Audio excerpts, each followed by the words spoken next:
Hello, ladies and gentlemen, and welcome to my NFL Week 2 predictions. Kind of got to speed this one up because this is coming out way later than it was supposed to.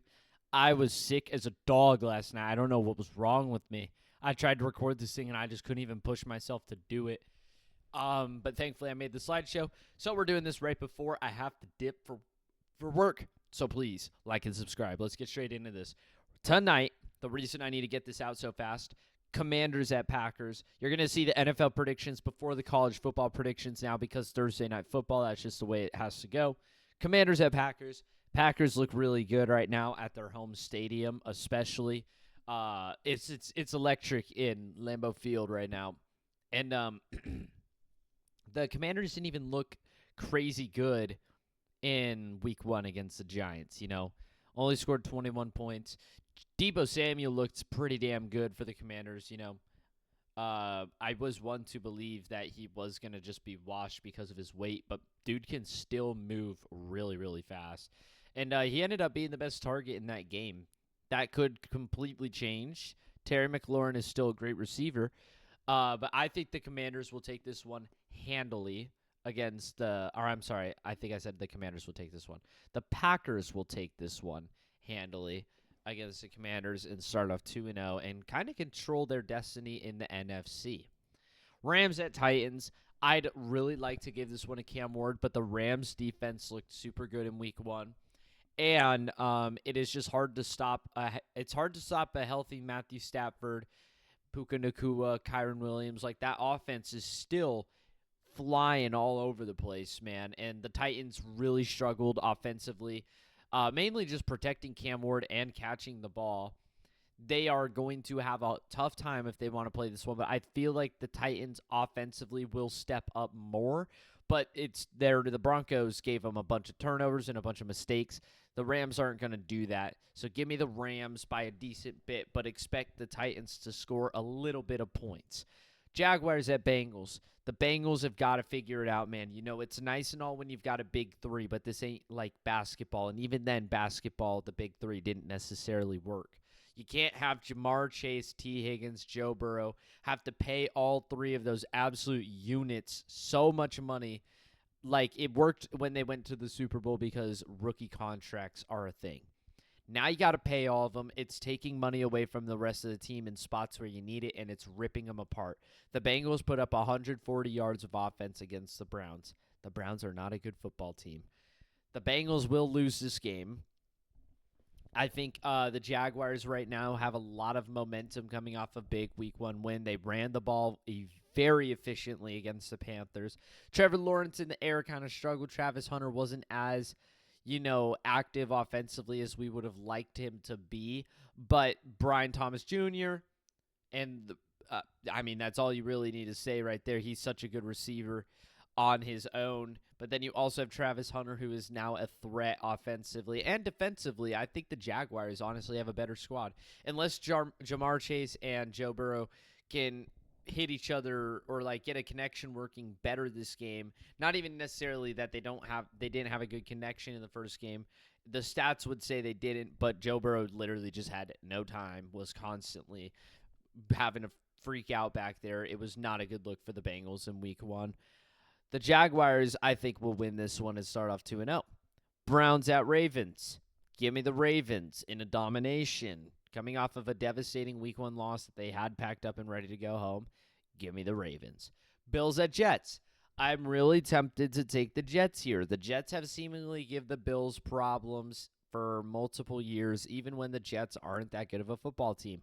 The Jets look to be a pretty good football team, but Josh Allen is Josh Allen, and this Bills team put together a ridiculous and remarkable win on Sunday.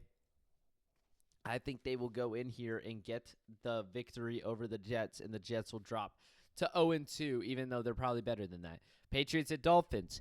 A lot of people would be quick to pick the Patriots in this one after how bad the Dolphins got destroyed in week 1. But I feel like there is a lot of bouncing back that is about ready to happen from the Dolphins. Not super impressive, but I do think they will pick up a win here after an embarrassing week 1 loss. I think they will bounce back and get a much-needed victory over the Patriots. 49ers at Saints.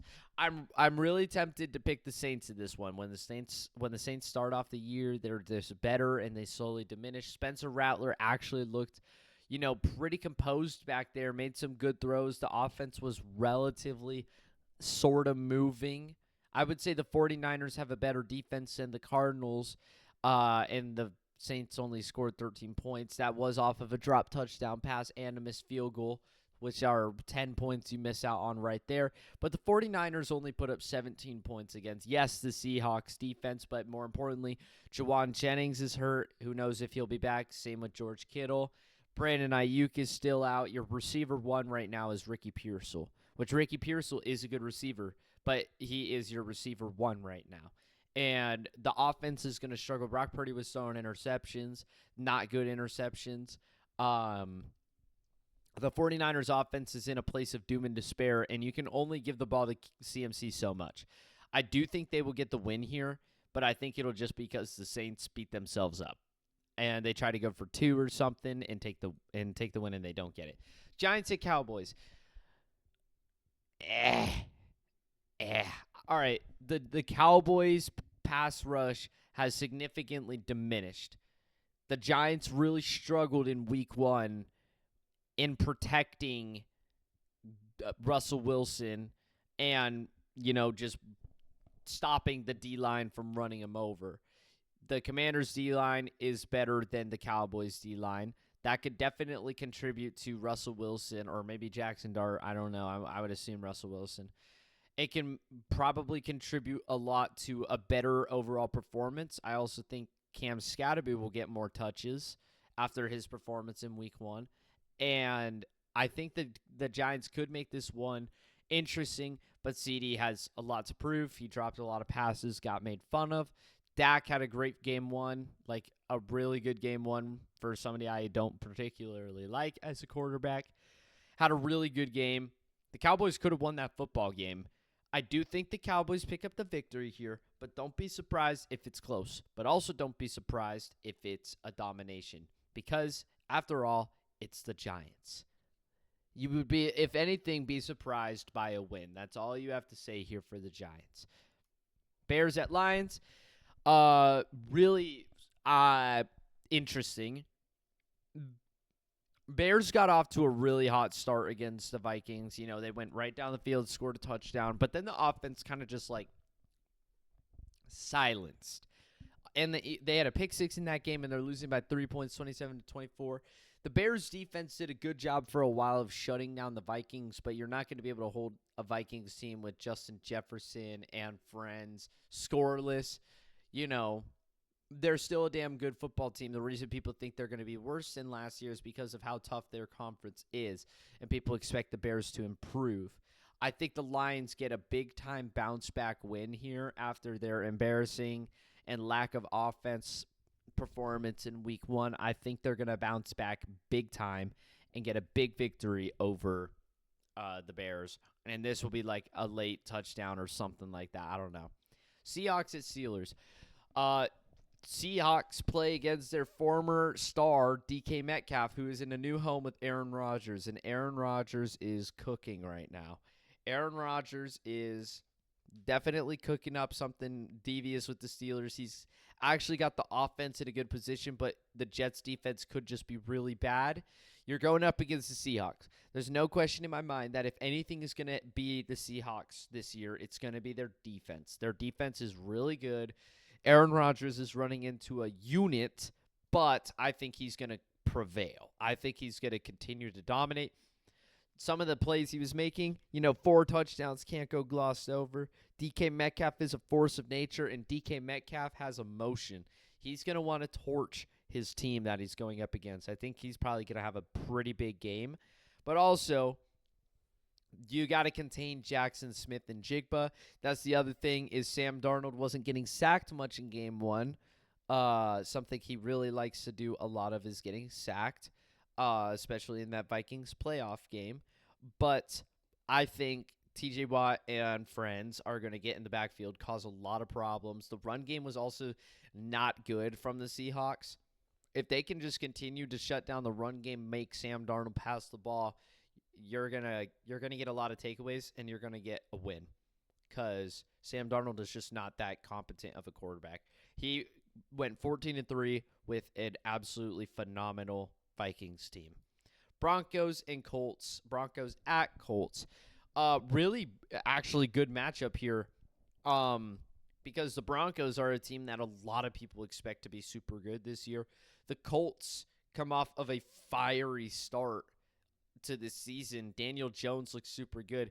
And the Broncos offensively looked horrible, but there's one thing that stands tall for the Broncos still, and it's that their defense is faux rizzle. Daniel Jones is running into a hard defense. I do think the Colts are going to carry a lot of their first game energy into this second home game. Fans are going to be there. Fans are going to be excited to watch their Indianapolis Colts play a good Broncos team. And Bo Nix really struggled in the first week. I think he's going to struggle for the first half of this game. But then I think they're going to lock in. R.J. Harvey showed some flashes. I could not remember his name for the life of me. He showed some big-time flashes. He needs to be a big presence for the Broncos if they want to, stay in this game, keep a good run game going. And the Colts, Jonathan Taylor needs to keep on having a good, running back performance. He didn't have a bad one in week 1, but the Broncos are a whole nother breed of defense. And can Daniel Jones work on it? I think they're going to get up like 17 to 7 or something going into halftime before they just let it slip away slowly. Panthers at Cardinals. Panthers looked absolutely horrible in week 1. Bryce Young just fell back to his former self, and the Cardinals, kind of played an underrated matchup. No excuses, but Kyler Murray was sick before the game. That's something to take account for. There were also missed opportunities. If you patch those things up before this game, things get better, but some injuries. We lost our team captain, Joey Blount, however you say that, special teams captain, so that kind of hurts. But I do think the Cardinals will win this one in an offensive domination, because the other thing is we are a run-heavy offense. Trey Benson showed some huge flashes in the Saints game, mainly just one big run down the sidelines, but also some pretty sneaky runs here and there. James Conner is just a force of nature, and the Panthers did not have a good run defense last year. They did not have one this year. The Jaguars ran it all over their face. The Cardinals are probably going to run the ball all over the Panthers' face. Eagles at Chiefs, game of the week. There is no question about that. I think the Eagles get the win here on the road at the Chiefs. The Chiefs try to put together something special at the end, but I think the Dolphins. What the fuck am I even saying? I think the Eagles get the Royale. I think they get the victory royale here. And Jalen Hurts just plays really good football. Overall, the team itself plays really good football, but Mahomes goes Mahomey and starts to put together an offense with the limited offensive production that he already has. Starts to make some ridiculous plays, but falls just short. And I think the Chiefs right now, with how the Chargers game went, could be in for a season of losing a lot of close games, which would maybe put them in a lower playoff spot, but watch out for the playoffs. Falcons at Vikings, really fun game. J.J. McCarthy absolutely turned up in his NFL debut, completely clutched up the game, looked like a force of nature in the fourth quarter. Michael Penix Jr. also looks absolutely phenomenal for the Falcons. He has extreme pinpoint accuracy. I think the Falcons are going to get a much-needed road victory after their saddening loss against the Tampa Bay Buccaneers off a missed field goal that couldn't send it to overtime, that maybe they would have won, maybe they wouldn't. Who knows? But that missed field goal definitely hurt. I think the Michael Penix train is about ready to take off. It's about ready to leave the station. And if you don't get on now, you're going to miss it. The Falcons, Drake London, questionable. Not sure what's going on there. But that is huge to look out for. He's questionable for the game, as well as I think Darnell Mooney is questionable. We'll see if they end up playing or not. You kind of have to just go by that without being able to do much about it. But, Yeah, I think the Falcons may be able to go on the road and get a win here. Bucks at Texans, really fun game. Texans showed a lot of defensive dominance.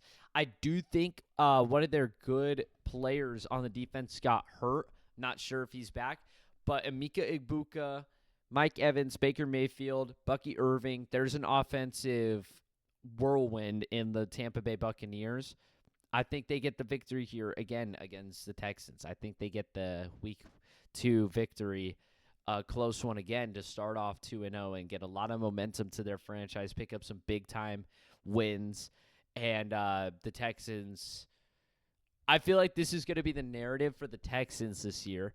I think they're going to lose a lot of close games, even though we are completely aware that they are a good-ass football team. I think we're just going to watch them lose a lot of close games. I do think they'll end up getting a playoff spot, as their conference is probably easy, except the Jaguars do look pretty interesting right now. But I think the Texans are going to take the L here. Raiders at Chargers, really fun game. They put 2 games on Monday night, which I was like, what the heck? That's a little weird. But Raiders at Chargers, I think the Raiders are going to give the Chargers some issues, but overall, returning home, there actually might be some fans at these Chargers games after their week 1 win against the Chiefs. You know, that's a great statement to make. You also, that game was played on Friday, so you had like a week and a half, not really, like a week and 2 days, but that does, help. I think the Chargers are just overall a better team. Geno has done this before where he goes up against a really good team and he cooks him up for 2 drives, but then he'll throw a bunch of interceptions in another drive. It's just the Geno Smith. It's just the way he works. But Justin Herbert played perfect football to take down Mahomes, and I think he will continue to play really, really good. But anyways, that is all for this video. Sorry I had to do that really fast. Got to get this out as soon as possible. Like and subscribe, and comment always helps. That's all for me. Adios.